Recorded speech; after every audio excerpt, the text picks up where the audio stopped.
Die 2 cm Flak 38 löste das Vorgängermodell, nämlich die Flak 30, im Jahre 1939 in der Produktion ab. Dennoch konnte das 38er Modell seinen Vorgänger bei der Truppe nie vollständig ersetzen. Eine höhere Feuergeschwindigkeit und die geänderte Munitionszuführung, welche Ladehemmungen verhindern sollte, waren nur zwei Aspekte des neuen Entwurfes. Das 38er Modell wies eine höhere Seiten- und Höhenrichtgeschwindigkeit sowie die Anbringungsmöglichkeit eines Fangkorbs für die ausgeworfenen Granathülsen auf. Anfangs war dies nur zum Schutz der Bedienmannschaft gedacht, doch aufgrund der Materialknappheit erhielt diese Aufhängungsvorrichtung im Laufe des Krieges eine neue, wichtige Rolle, denn schließlich vereinfachte sie nämlich die Wiederverwendung der Hülsen. Auf den ersten Blick waren sich beide Modelle sehr ähnlich. Das beste visuelle Unterscheidungsmerkmal ist der kreisrunde Lagerdeckel des Wiegenlagers bei der Flak 38.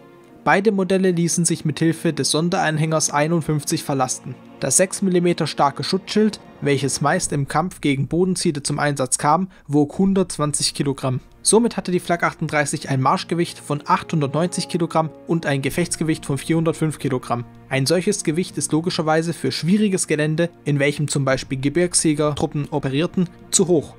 Somit wurde ab 1942 eine Flak 38 mit wesentlich leichterer Lafette in geringer Stückzahl gefertigt.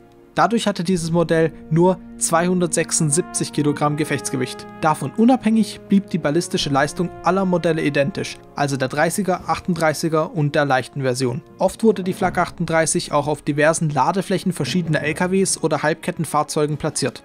Ebenso wurden Panzerfahrgestelle zur Schaffung von Flak-Selbstfahrlafetten genutzt. Da überaus widersprüchliche Angaben über die Produktionszahlen vorliegen, ist es schwer, eine genaue Zahl festzulegen. Dennoch lässt sich mit hoher Sicherheit sagen, dass bei den Luftwaffeneinheiten im Januar 1945 noch knapp 12.000 Flak 30 bzw. 38 im Einsatz waren. Hier haben wir jetzt auch schon mein Modell und sicher fällt euch mal wieder die recht kompakte Bauweise auf. Denn dieses Modell, wie auch alle meine restlichen, ist im Maßstab 1:45 realisiert worden. Besonders fällt einem dies im direkten Vergleich zu meiner alten Flak 38 auf. Mein neues Modell ist übrigens sehr stark an dem Design von World War II Panzerbricks und Wehrbrick angelehnt bzw. davon inspiriert. Ich habe selbstverständlich Rücksprache gehalten und die Erlaubnis für die Verwendung erhalten.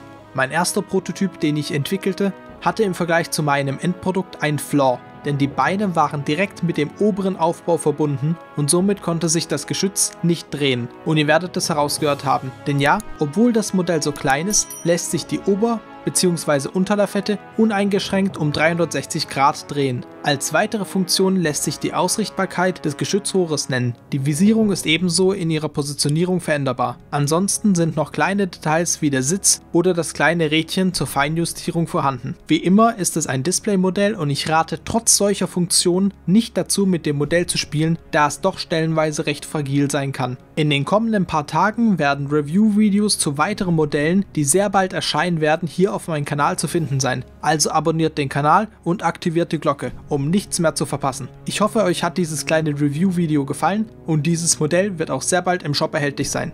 Stay tuned. In diesem Sinne, macht's gut und bis zum nächsten Video. Ciao.